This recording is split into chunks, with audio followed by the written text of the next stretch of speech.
This week on the first broadcast of the MWHS Wildcat News, standardized testing, an unnecessary burden or a necessary evil. The talents of Wildcats, Patriots, and Mustangs combined at the All-Millard Choir. Emily Hart's debut performance on the new musical. Details on the delicious food and the aesthetically pleasing atmosphere of the Saddle Creek Breakfast Club. And the results of the Class A football playoffs. Good morning, Wildcats. I'm Madeline Anderson. And I'm Andrew Pfeiffer. And this is the MWHS Wildcat News. To kick off the school year and the beginning of testing and college applications for seniors, Lainey Norbrock and Isabel Johnson are coming to you with a story on the hardships of standardized testing.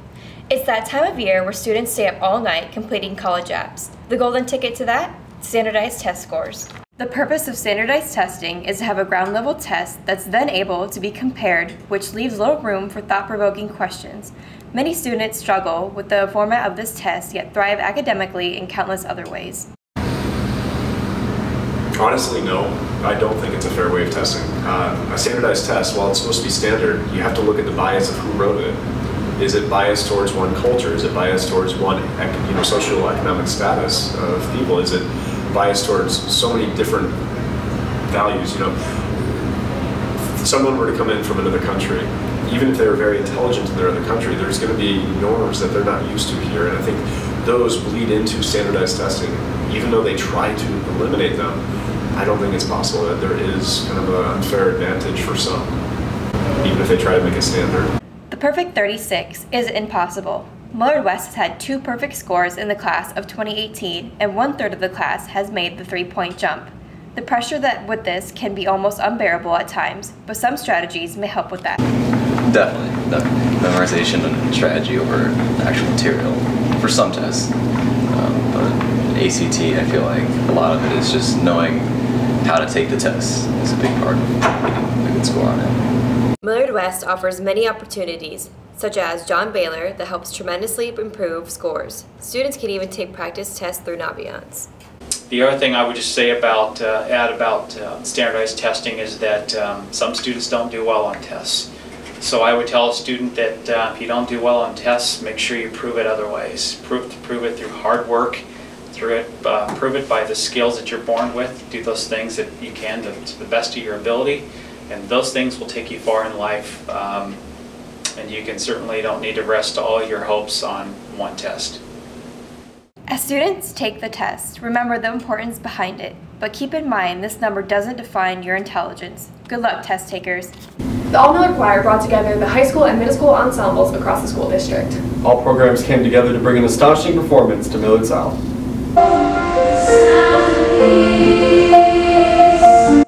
Millard West, along with 2 other high schools and the 5 middle schools, all came together for the All-Millard Choral Festival at Millard South High School.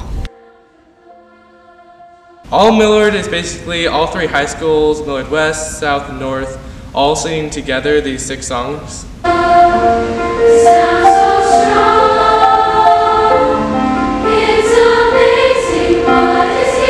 All the high schools and all the middle schools get together at one of the high schools, and we sing through pieces that we've worked on for the fall concert this year. And then we also have like a guest clinician come in. This year was Brandon Dean, who's one of my favorites, and he works with us at the pieces and teaches us a whole lot of new stuff and information, and he's really helpful, and he's a really fun guy to work with. With Peter Pan coming to a wrap, a new musical for the Millard West Performing Arts Center is already underway, with an unfamiliar face for the leading role.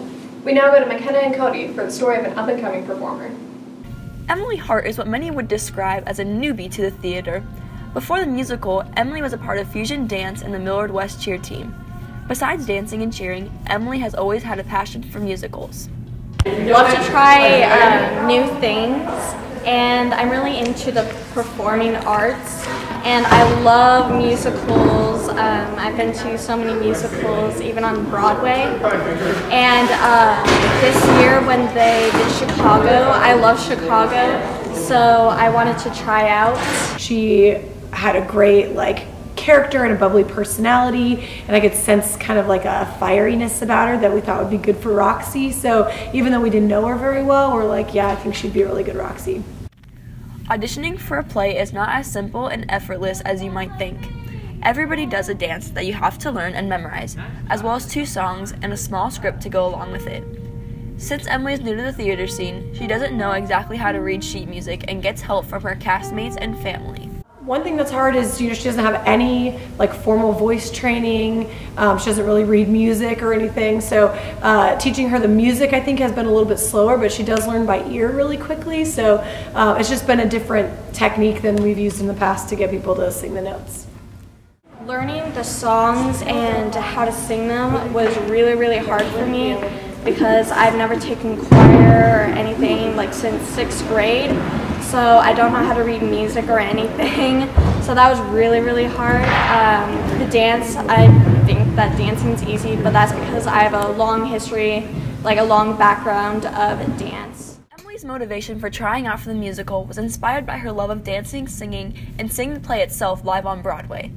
When Emily saw the play, she was amazed by the main character, Roxy. When she found out that Millard West Theater was doing Chicago, Emily knew this was her chance. When Emily found out she got the lead, she was overwhelmed with joy and eagerness, but also a little nervous at the same time. Well, first of all, we both have a last name, the same last name, so Roxy Hart and Emily Hart, so that's really cool. But then also, I guess she's kind of sassy and she plays a dumb, but she's secretly clever sort of thing. She knows how to manipulate people, but she plays dumb. So I like doing that, and also we kind of have the same singing voice. As much as Emily loves acting, her future takes her somewhere else. She sees herself going to college after school and doing something with primary education. This has been McKenna Cole and Cody Bennett signing off on the MWHS Wildcat News. Phil, Jan, and IHOP have nothing on this quaint and genuine breakfast club off of Saddle Creek Road. Sydney and Cole took a trip to the new breakfast establishment for a unique brunch and quality service. We now go to them with the story. 1540 North Saddle Creek Road is the address of an auto detailing shop turned trendy breakfast restaurant. The Saddle Creek Breakfast Club opened last month on October 3rd, 2017. We took a trip to Midtown to get a taste of what this place had to offer. The Saddle Creek Breakfast Club is all about farm-to-table eating. Their menu focuses on taking classic breakfast items and putting a healthy twist on them. Their menu changes with the seasons because they depend on locally grown products to feed their customers. Their menu ranges from the traditional eggs and bacon to more out-of-the-box choices like banana pancakes and lox. Although their food may be quality, their prices are unsavory. The whole feel of the place is super awesome, and it's super Instagram worthy, and you could take so many cool pictures of the food and the places. Overall it just has a super hipster kind of feeling. The building is relatively quaint, but every table is always full. The line for a table is always out the door, so be prepared for at least a 30-minute wait. Their busiest days are Saturday and Sunday. One thing that makes the Saddle Creek Breakfast Club unique is the bar seating. There is a big window at the bar that can open so you can enjoy the day while eating your meal. So my first time around, I got the breakfast burrito, and that was pretty good, not gonna lie. But the only thing whack about it was the tortillas. They're pretty weird. Every time we have gone, the service has been sweet. The people are friendly and very knowledgeable when it comes to the menu. The atmosphere of the Breakfast Club is very homey, and the whole aesthetic is pleasing to the eye. I would definitely give this place a 4 out of 5 stars on Yelp, and yeah. I would definitely give this place a 5 out of 5 stars on Yelp. The food was fantastic, the service was super awesome. I mean, there was a little bit of wait, but it's definitely worth it. This has been Sydney Looney and Cole Filer on this week's MWHS Wildcat News. See you next time, Wildcats. Millard West is home to dozens of clubs. From video games to athletics, everybody finds their fit. This 1-minute feature will give us an in-depth of each club here at Millard West. And now, 60 seconds with the Wildcat mascot team. I guess we realize we have an important job because we're the face of the school, we're our mascot. Mascotting really chose me. We had 2 students, one of them which was my son, so it just became my job. I love being able to be part of the atmosphere of the game. I think the suit's really cool, and getting to be inside the suit. You get a lot of attention from people and little kids and stuff, so that's cool. I joined the mascot team because I was like, oh yeah, that's mascot. I want to be mascot. Who wouldn't want to be mascot? I mean, it's definitely a really big group effort. I think it's a lot of fun how we're able to work together. And even though I do other activities, I love how flexible it is. Ms. Hamilton is definitely one of the best supervisors. She does her best to communicate with us, get the schedules out to us in advance so that we're not last minute trying to figure out who's doing what. This has been Isabel Johnson with 60 Seconds for the Mascot Club. With only 4 contenders left, the Class A football playoffs are coming to a close. The Wildcats wrapped up their season in the second round after a close game with Omaha Burke. 6 points decided the game. We now go to Nate and Jake with details of the game. After a long and grueling season for all teams, the NSAA football playoffs have begun with exciting games. The Millard West Wildcats arrive into the single elimination tournament with an 8-1 record in the second seed of 16. After a strong win to end this regular season on the road to unbeaten Lincoln High, and Omaha North lost to Lincoln Pius. Our football team has competed really well.